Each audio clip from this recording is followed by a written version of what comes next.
नमस्कार प्रिय दर्शक बंधु जय जगन्नाथ सही श्रद्धाष्ट्रोलोचर नूतन ध्यायक मु ज्योतिर्विद पंडित अजित कुमार दास बोलून ना आपन को स्वागत जनाऊँ। दर्शक बंधु आज कार्यक्रम आम आलोचना करवा एक सुंदर विषय वस्तु। से विषय वस्तुर नाम हो कौन ना अप्रैल 2025 धनु मासिक राशिफल अनुसार कौन रहिबा आपनक भाग्य भविष्य कौन कहउचंती आपनक पई ग्रह नक्षत्र कौन करेंगे अशुभ ग्रह प्रतिकार आसतु जाना। दर्शक आम तो कार्यक्रम निश्चित प्रकार आरंभ करवा। कार्यक्रम आरंभ करने पूर्व जो मैंने आम वीडियो को देखुंटे वीडियो भल लगे लाइक टे करेंगे और अन्य मान नॉलेज में आम वीडियो को शेयर करेंगे। जदि आपण मैंने एपर्यंत आम चैनल को सब्सक्राइब करना सब्सक्राइब कर साइड आसुवा बेल आइकन को दबाई देवे, कारण यह ज्योतिष भित्तिक वास्तु भित्तिक और आध्यात्मिक वीडियो जितेबाला आम आम चैनल अपलोड करूँ दर्शक बंधु सर्वप्रथमे आपड़ देखिपारे। दर्शक बंधु एवं आसतु आम समय को अतिबाहित न करी कार्यक्रम आरंभ करवा।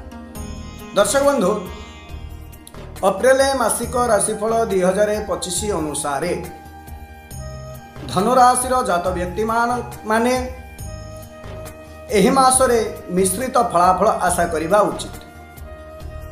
मासर आरंभ में 5टी ग्रह राहु बुध शुक्र सूर्य और शनि आपणकर चतुर्थ घरे रहिबे। फलस्वरूप परिवार मध्य असंतोष देखा दे पारे। केतु दशम घरे रहिबे जहा फल कार्य ध्यानर अभाव हो पारे, जहा संभाव्य भाव में समस्या सृष्टि करि पारे। व्यवसाय रे जड़ित व्यक्ति माने उत्थान पतनर सम्मुखीन हो पारती, कारण मंगल मासर आरंभ रे सप्तम घरे रहिबे एवं परे अष्टम घरे प्रवेश करिवे। एही मासरे आपन को आपन स्वास्थ्य प्रति बहुत सतर्कता रहिबा को पड़िबो। दर्शक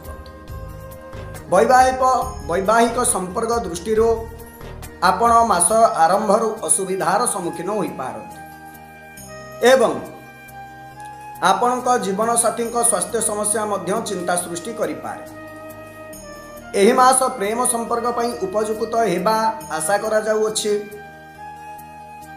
आपण खोलाखोली भाव में आपणकर प्रेम संपर्क को प्रकाश करिवे एवं ग्रहण करिवे। यह संभव जे आपणक प्रेम संपर्क विवाह रे परिणत हेबो एवं किछि परिस्थिति रे आपणकर एक गुप्त संपर्क मध्य थाई पारे। आर्थिक दृष्टि एही मास मध्यम हेबार संभावना अछि। मासर प्रथमार्ध रे खर्च वृद्धि पाई पारे, किंतु द्वितीयार्ध रे आय मध्य वृद्धि पाई पारे, जहा फल रे आपणक आर्थिक स्थिति रे उन्नति आसी पारे। छात्र माने एही मास रे उत्थान पतनर सम्मुखीन हेबार संभावना अछि। कठिन परिश्रम सहित स्थिर एवं निरंतर प्रयास एही मासरे आपन को सफलता आनी पारे। विदेश यात्रार मध्य संभावना अछि, तेणु आपन को एथिपाई पूर्वर प्रस्तुत आरंभ करने को पड़िबो। दर्शक बंधु सही भली स्थिति रे 2025 मसीहा अप्रैल मास मासिक राशिफल अनुसार धनुराशि व्यक्ति विशेषकर क्यारियर स्थिति किपर रहबो एबे आसंतु जानिबा। दर्शक बंधु वृत्तिगत दृष्टिकोण एही मासटी उत्थान पतन रे परिपूर्ण हे रहिबो। मासर आरंभ रे राहु शुक्र सूर्य शनि एवं बुध चतुर्थ घरे रहिबे, जहा आपणक सप्तम घरे प्रभाव पकाइबे। एहा व्यतीत षष्ठ घरे बृहस्पति एवं सप्तम घरे मंगल दशम घरे प्रभाव पकाइबे। दशम घरे केतु एवं चतुर्थ घरे बुध दुर्बल थिबारु, जहा आपणक दशम घर कर्ता आपण को कार्य रे असुविधार सम्मुखीन होबाकू पड़ी पारे। व्यक्तिगत एवं पारिवारिक समस्या मध्य आपणक वृत्तिगत असुविधार भूमिका ग्रहण करि पारे। एही मासरे आपणक काम रे ध्यान देबा कष्टकर होई पारे। दायित्व एड़ाइबारे प्रवृत्ति रहिछि, जहा आपण कार्य रे भूल करि पारे।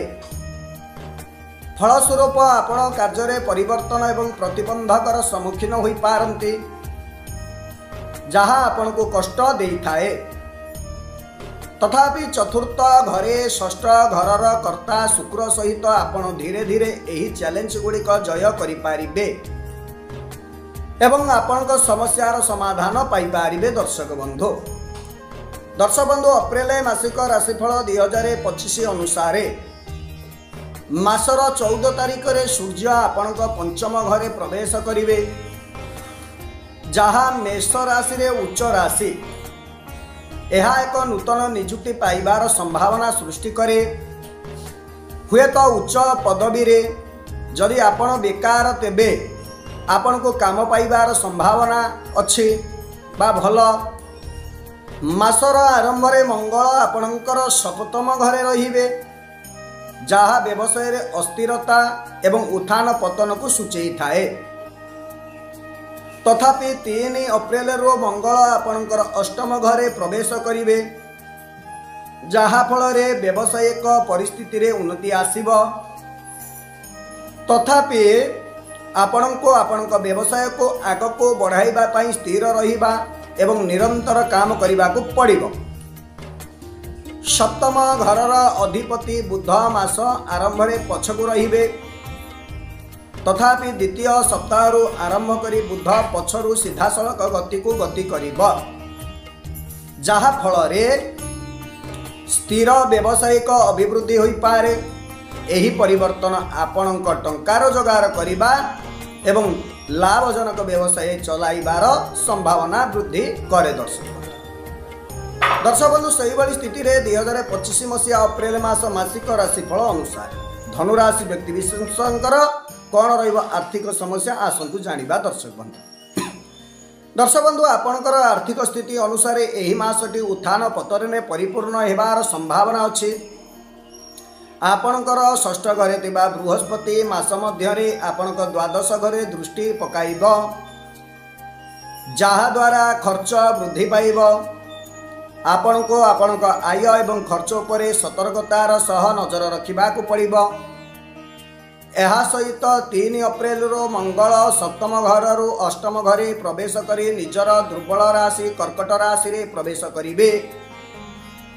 2025 अप्रैल मासिक राशिफल अनुसार मंगल तापरे आपणक एकादश द्वितीय एवं तृतीय घरे दृष्टि पकाइबे, जहाँ सूचित दिए जे आपण को कठिन रु अति कठिन परिश्रम करने को पड़िब एवं टंका रोजगार करने पई बहुत प्रयास करने को पड़िब। किछि अप्रत्याशित किंबा लुचि रही आय पाइबार संभावना अच्छी, किंतु सांत्वना देवा परिवर्ते यह समस्या सृष्टि करि पारे। तेणु आपण को सतर्क रहिबा उचित। दर्शक बंधु टंका रोजगार करने पई आईन विरुद्ध रे जे कोनोसी कार्यकलाप लिपित हेबा आपण को क्षति पहुंचाई पारे। आर्थिक अभाव होई पारे एवं आपण टंका विषय रे चिंतित होई पारंते। एही मासरे शेयर बाजार रे निवेश करिबा आपणक पई विपदपूर्ण होई पारे। तेणु सतर्कता अवलंबन करंतो। तथापि एक सकारात्मक खबर अच्छी कौन ना 14 अप्रैल रे सूर्य आपणकर पंचम घरे तांकर उच्च राशि मेष राशि रे प्रवेश करने को जाउछन्ति एवं आपणकर एकादश स्थान रे रहिबे। यह आपणक आर्थिक स्थिति को यथेष्ट वृद्धि करिवो, जेउथिरे राजस्व वृद्धि हेब। आपण एक भल दरमा प्राप्त चाकरी पाई पारंती। यह व्यतीत बुध एवं शुक्र यथाक्रमे 7 एवं 13 अप्रैल रे सीधा सड़क मुहांमुही हेबे, जहाँ आपणकर आराम एवं संबल को वृद्धि करिवे। दर्शक बंधु सही भाई स्थिति रे 2025 रे धनुराशि व्यक्ति विशेषज्ञ पाई साहाज्यर जदि आमे देखिबा वृद्धि करिवे बा सेमानकर साहाज्य रे आपण को खुशी वृद्धि करिवो। तथापि सेमानक सहित आपणकर संपर्क अस्थिर होई पारे। मासर आरंभ रे मंगल ग्रह सप्तम घरे रहिबे, आपणकर द्वितीय एवं प्रथम घरे दृष्टि रखिबे, जहाँ आपणक वाणी एवं स्वभाव रे आक्रमणात्मक उन्नति करि पारे। संभाव्य भाव रे आपणकर प्रियजनक सहित संपर्क को खराब करि पारे। यापर 3 अप्रैल रो मंगल नवम घरे प्रवेश करी आपणक द्वितीय एवं तृतीय घरे दृष्टि देवे।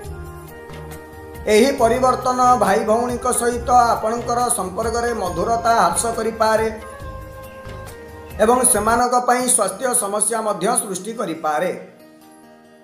फलस्वरूप एही समय रे आपण आपणक संपर्क को प्राथमिकता देबा गुरुत्वपूर्ण अटे। दर्शक बंधु आपण माने जानिले 2025 मसीह रे अप्रैल मासे रे धनुराशि व्यक्ति विशेषकर किपर रहिबो भाग्य भविष्य।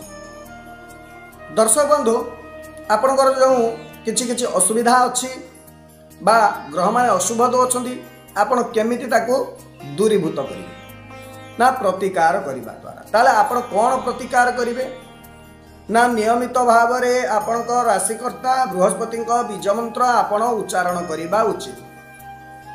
गुरुवार दिन आपण निजे पिपल गछ को स्पर्श न करी जल अर्पण करिबा उचित। मंगलवार दिन प्रभु हनुमान को लाल डालिंब अर्पण करी छोट पिलांक मध्यरे बंटन करिबा अनुकूल हेबो।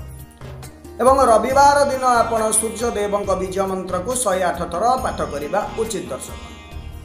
दर्शक बंधु आपण ये प्रतिकार करंतु देखिबे आपणक पई 2025 मसीहा अप्रैल मासटी बहुत मंगलमय हेबो। दर्शक बंधु ये तो थिला छोटिया कार्यक्रमटे पुणी एक नूतन कार्यक्रम में आपणक सहित भेट से पर्यंत दर्शक बंधु मत विदाय दियंतु रहुचे। नमस्कार। जय जगन्नाथ जय जगन्नाथ जय जगन्नाथ जय साईराम जय गुरुदेव।